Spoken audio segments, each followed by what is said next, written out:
The culture of an organization is a sum total of several things, and it takes a lot to build the culture of the organization.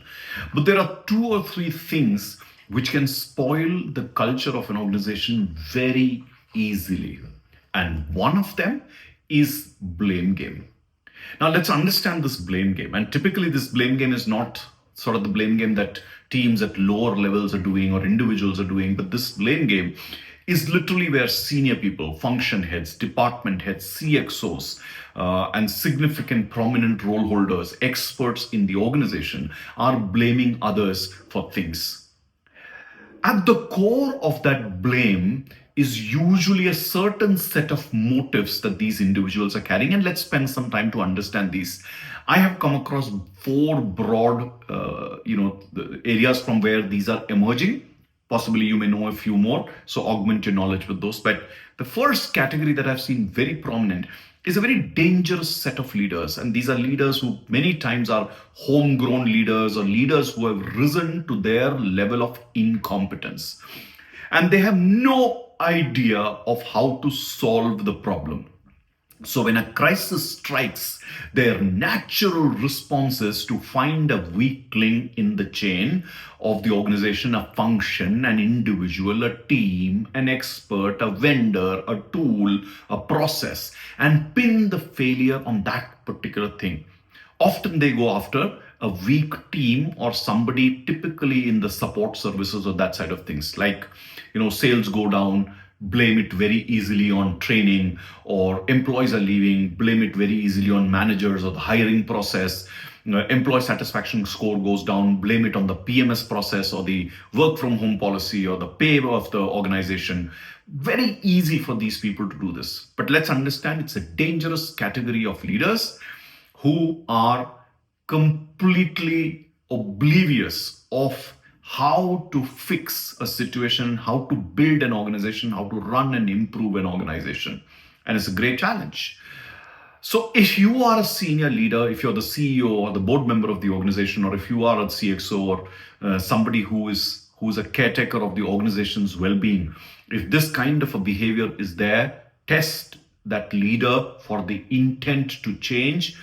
Otherwise, this kind of a leader needs to exit from the organization. The one who is incompetent to deal with things and is blaming others.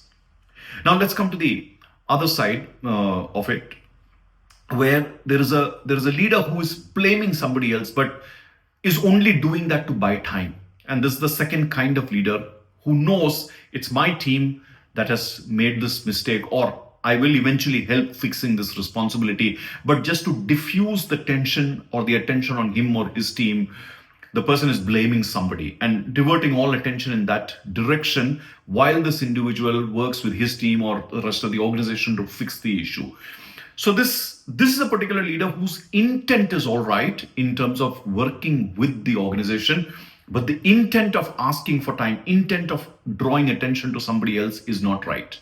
And here is a leader who possibly needs a little bit of coaching and mentoring to help them understand that behaviors matter as much as their intent and what they're doing for the organization is. And it really doesn't help to blame a colleague or teams or somebody else. So that's the second set of leader that we need to look at. Then there is a third bunch of leaders who are involving in blame game purely and simply because they don't want to take ownership of solving the problem. They want somebody else to be put in charge of solving the problem. And then when something like a CFT, etc. is formed, they will happily come in, nominate a few people and help with solving the problem, or to whatever extent they can do it. But they want all attention to go to somebody else, that person to take responsibility, that team to take responsibility, that individual to take responsibility and be in the heat. Also, why these people don't want to take ownership is because if the change initiative or the fixing fails, then they are not to be blamed. The person who was put in charge of the blame, of the challenge, of the problem is the one who's to be blamed for the original problem and for the failure of the fixing process. So this individual is really actually just protecting their back multiple number of times, not taking ownership with fixing or not taking ownership of the original problem. The fourth is the malicious leader who is simply doing it to brings somebody down. A problem has happened. They know what the fix is. They know how to help. They know how to mobilize the organization. But instead of doing that, there is some sense of revenge that they are trying on another function to bring them down, to pull that function down, to pull that individual down. And even if it's not a direct vengeance of somebody who had earlier wronged them, here it could simply be that I want to show myself as the good function in the organization, or to take control or to assume power. You demean or you disempower another function or another individual. Again, it's a very dangerous dynamic. Now, I can go on with other similar things, but these are the four major areas from where I have seen blame originating. Now, there is some blame that originates when people don't support or don't follow through or don't come through in CFTs, etc. But those are minor things. These are the four major areas where I've seen blame originating, and all of this is killing the culture of the organization. What happens here is the leader starts that habit of blame, but it doesn't stop. Teams pick it up, individuals pick it up, managers pick it up. So managers complain against teams, teams complain against managers, one team against others, silos get formed in the organization. All of this becomes a serious challenge. So if you are the top leader, the owner of the business, or the board of the organization, or you are one of the CXOs who is really wanting to fix this kind of an issue, or if you are somebody who's caring about the organization, who's the custodian of the culture of the organization, you need to really identify these four kind of leaders. The first one, who has no clue of what to do, is really an incompetent leader. You can test if the person will learn and change, but if not, the person needs to leave. The second leader, who's just buying time by blaming somebody else, needs to be coached and helped to understand that behaviors and conduct towards colleagues also matter. The third kind of leader, who's not ready to take an ownership, they need to really go through a deep training, coaching, mentoring on subjects around ownership, accountability, organizational citizenship, etc. And their performance needs to be monitored over a period of time till change can happen. And the last kind of leader, who again is scapegoating others, attacking others, maligning others, is really somebody malicious. I don't think has any place in the organization, because no matter how much training or something that you do, this is a malintent that is coming from inside. While incompetence can be solved, malintent cannot be solved. So if you find the fourth kind of leader, they outright need to be exited from the organization so that the culture can be fixed. Remember, I have said this in one of the videos earlier, that infusing deep knowledge and a sense of dharma into the organization is very important to build the culture of the organization. And it's also important to bring a lot of dhairya into the organization, tolerance and perseverance, so that the culture is the right essence.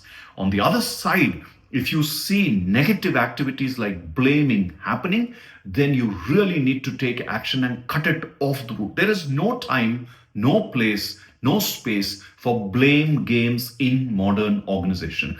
You do an RCA, fix what point of error, what was the point of error and why the error happened, fix that issue. Humans make mistakes. Collectively, humans make a lot more mistakes. Organizations do make mistakes. Problems happen when they come in organizations. The point is to fix it. The point is not to blame somebody, scapegoat somebody, and create public name and shame. Performance management systems are there to take care of people who are incompetent or who don't perform. But even in performance management systems, it's important to take a consideration of pestle-like factors, the political, economic, legal, technological, sociological, and other frameworks which are changing because of it performance goes up or down. Those considerations are very important before we really ascertain that a person really did something wrong. Other than that, blaming really doesn't help. So if you're a senior leader and if you're listening to this, take care of the culture of your organization. If you are one of the other people in the organization in ranks and files, learn from this, avoid blaming. If there is somebody who's playing a blame game, then identify that, report them. It's very important. Save the culture of your organizations. It's the most important fabric that you have that will create long-term success and sustainability of your organizations. Wish you the very best in building a great organization.